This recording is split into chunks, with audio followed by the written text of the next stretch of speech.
है कि अगली जंग किस देश से हो सकती है।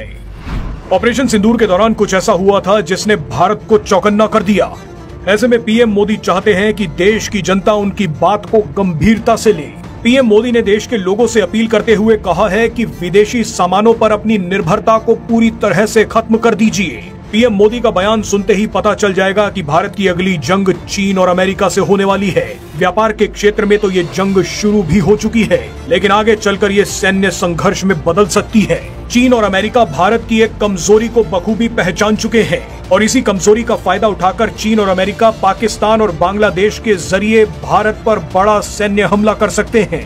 इसलिए पीएम मोदी ने भारतीय लोगों को एक कसम खाने के लिए कहा है। पीएम मोदी ने कहा है कि हमें गांव-गांव व्यापारियों को शपथ दिलवानी होगी कि विदेशी सामानों से कितना भी मुनाफा क्यों न हो, लेकिन हम विदेशी सामान नहीं बेचेंगे। पीएम मोदी ने कहा कि ये दुर्भाग्य की बात है कि गणेश जी भी विदेश से आते हैं। गणेश जी की आंखें छोटी छोटी बना दी जाती हैं। गणेश जी की आंखें भी नहीं खुल रही। होली पर रंग की पिचकारियां तक विदेशों से आ रही हैं। यहाँ पर पीएम मोदी ने सीधे सीधे चीन पर हमला किया है। आप पहले पीएम मोदी का बयान सुनिए, उसके बाद आपको खतरे का अंदाजा खुद ब खुद हो जाएगा। अगर आपने पीएम मोदी के बयान को हल्के में लिया तो आपका भविष्य खतरे में पड़ सकता है, क्योंकि इस बयान के बाद जो सच हम आपको बताने वाले हैं वो आपके पैरों के नीचे से जमीन खिसका देगा। हम गांव-गांव व्यापारियों को शपथ दिलवाएं, व्यापारियों का कितना ही मुनाफा क्यों ना हो, आप विदेशी माल नहीं बेचोगे। लेकिन दुर्भाग्य देखिए, गणेश जी भी विदेश से आ जाते हैं। छोटी आंख वाले गणेश जी आएंगे। गणेश जी की आंख भी नहीं खुल रही है। होली रंग छिड़कना है, बोले विदेशी। हमें पता था, आप भी अपने घर जाकर के सूची बनाना।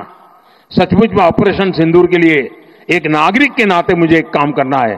आप घर में जाकर सूची बनाइए कि आपके घर में 24 घंटे में सुबह से दूसरे दिन सुबह तक कितनी विदेशी चीजों का उपयोग होता है। आपको पता ही नहीं होता है। आप हेयर पिन भी विदेशी उपयोग कर लेते हैं, कंघा भी विदेशी होता है, दांत में लगाने वाली जो पिन होती है वो भी विदेशी घुस गई है, हमें मालूम तक नहीं है, पता ही नहीं है। दोस्तों, देश को अगर बचाना है, देश को बनाना है, देश को बढ़ाना है, तो ऑपरेशन सिंदूर ये सिर्फ सैनिकों के जिम्मे नहीं है। ऑपरेशन सिंदूर 140 करोड़ नागरिकों के जिम्मे। भारत के लोगों ने अगर पीएम मोदी की ये बात मान ली तो आप लिख कर रख लीजिए कि चीन और अमेरिका जैसे देश भी मिट्टी में मिलाए जा सकते हैं। अभी वास्तविकता ये है कि भारत अमेरिका और चीन पर व्यापार के लिए निर्भर है। चीन और अमेरिका से व्यापार बंद हुआ तो भारतीय अर्थव्यवस्था को बड़ी चोट लगेगी। भारत दुनिया की चौथी सबसे बड़ी अर्थव्यवस्था बन गया है, लेकिन अब भारत को और तेजी से काम करना होगा। भारत ने जिस तरह से हथियारों के क्षेत्र में आत्मनिर्भरता हासिल कर ली है, ठीक उसी तरह अब व्यापार के क्षेत्र में भी भारत को आत्मनिर्भर होना होगा। ऑपरेशन सिंदूर में भारत ने अमेरिकी और चीनी हथियारों की औकात पूरी दुनिया को दिखा दी थी। इससे बौखलाकर अमेरिका और चीन ने भारत को व्यापार की धमकी देनी शुरू कर दी। ट्रंप ने तो सीधे सीधे विदेशी कंपनियों को भारत में नाकाम करने की चेतावनी दे दी। चीन ने भी पैसे और व्यापार की ताकत दिखाकर पाकिस्तान और बांग्लादेश को मजबूत करना शुरू कर दिया है। ऐसे में अगर भारत व्यापार के क्षेत्र में आत्मनिर्भर नहीं बना तो आने वाला भविष्य बहुत अंधकार में जा सकता है। भारत के लोगों को कसम खानी होगी कि वो देश में बना सामान ही लेंगे, अपने पैसे को देश में ही खर्च करेंगे। कहीं घूमने भी जाना है तो भारत में ही जाएंगे।